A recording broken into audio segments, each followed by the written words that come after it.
welcome to Razz Reviews. Today, I'm going to be reviewing The Joker. This movie follows the story of Arthur, played by Joaquin Phoenix. He's a mentally disturbed person who doesn't really fit in the society he's in, and he encounters a lot of hardships and has a very complicated relationship with his mom, and we basically witness his descent into madness and the birth of the Joker character, inspired by the comic book Joker, but also very, very different. Boy, have I been waiting to see this movie and to make this review.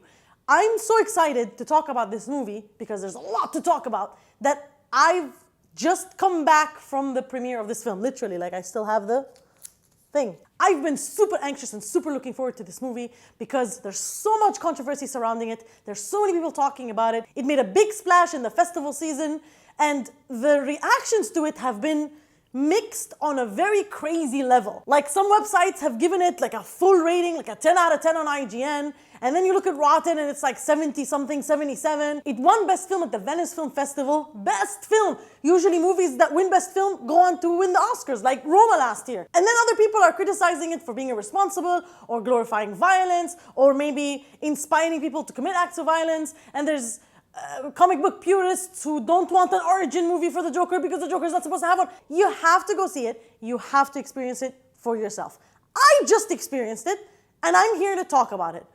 My feelings coming out of this movie is that I've just witnessed a beautiful piece of cinema. It's a work of art. It's film at its best. I love this movie. And the criticism that it receives and all this drama that's happening around it, to me, personally, is completely irrelevant. It's very, very dark. It's very disturbed. It will disturb you. It shocked me. It made me so uncomfortable. But that is the point. The Joker film takes a look at this character from a completely different perspective than what we're used to. It uses him as a mirror to shine it on society's worst possible demons, and how our neglect for our fellow man can give birth to something that's horrendous and horrific. It's a scary movie. It's a dangerous movie. But I also believe that it's an important movie. I love it as a film, and I also love it as a Joker movie. Yes, it's different from the Joker that we know. Yes, there are details in there that don't match what we usually know, but it embodies the spirit and the soul of the Joker. This movie represents an aspect that I've never seen done so well. Beautiful madness. How can you take absolute chaos and disturbedness and pain and turn it into something that is somehow beautiful and heart-wrenching and raw? It's an experience, this movie. It's a tough film to get through. It's very violent, but that's the point. This movie goes out of its own way to make you feel uncomfortable and to disturb you, just like the Joker does. And I think it's absolutely brilliant. Joaquin Phoenix gives an unbelievable performance. Savage, raw, painful, and beautiful.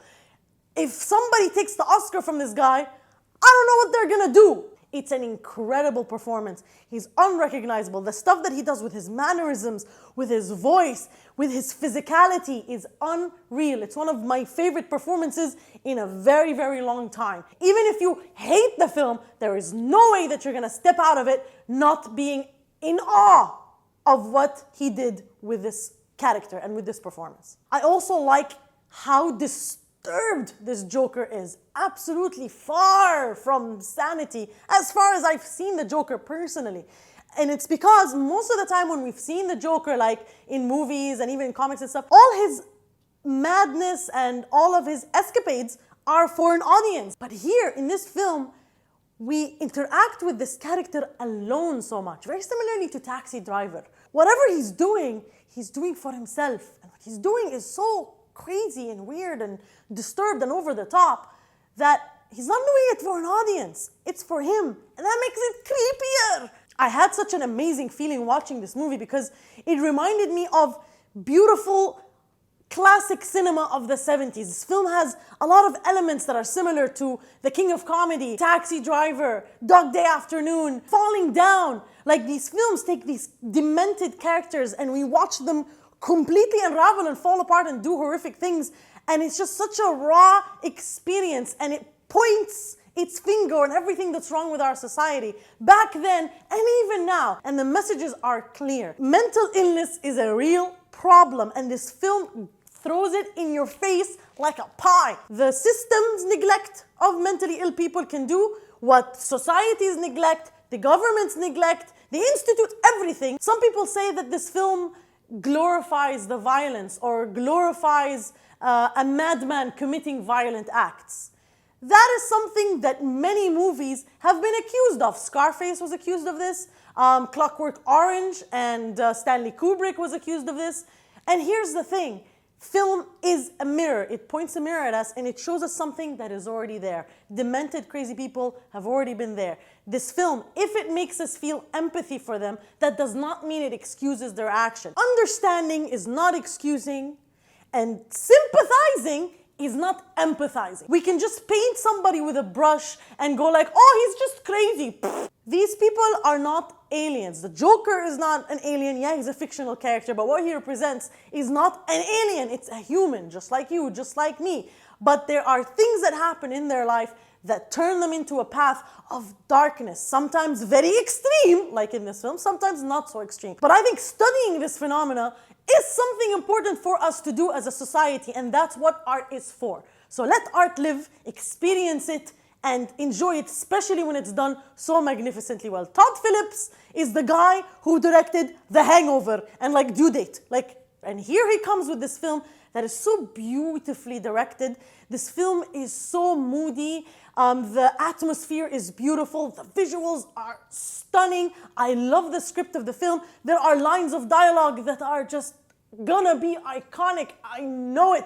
How uncomfortable you are and how nervous and anxious you are watching this movie. For a director to be able to affect you in such a way, it's something that is so extremely difficult and it's so beautiful. It's an experience. I feel like for years and years and years, we're gonna be referencing back to this film and I'm gonna be like, I was there. I was sitting there in the audience watching this happen. That's how I felt. I felt like I was watching something special. Was this film perfect? No. The first act of the film is a little slow. It takes a while before things kick in.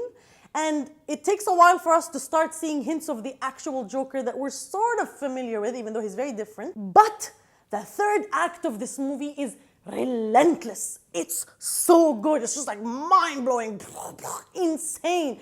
The third act of the film is so worth it. All that setup leads us to an unbelievable finale. They do stuff that I'm like, I can't believe they went there. I can't believe they did this. Oh my God, oh my God, oh my God. There are also certain choices, like music choices in certain places. Very, very small nitpicky details that don't work for me. Some scenes that don't work as well as others. So,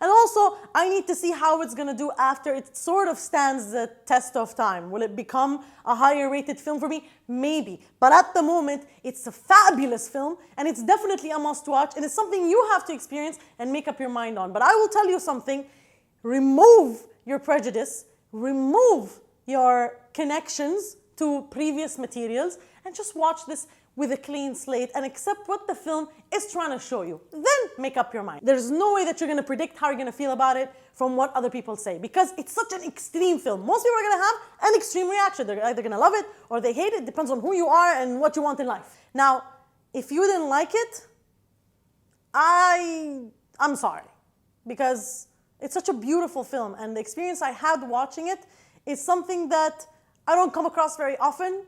And I'm sorry that you didn't feel that way. But I loved it. So I'm gonna defend this movie till I die. For a long time to come, I'm gonna be known as Razz, defender of the Joker movie.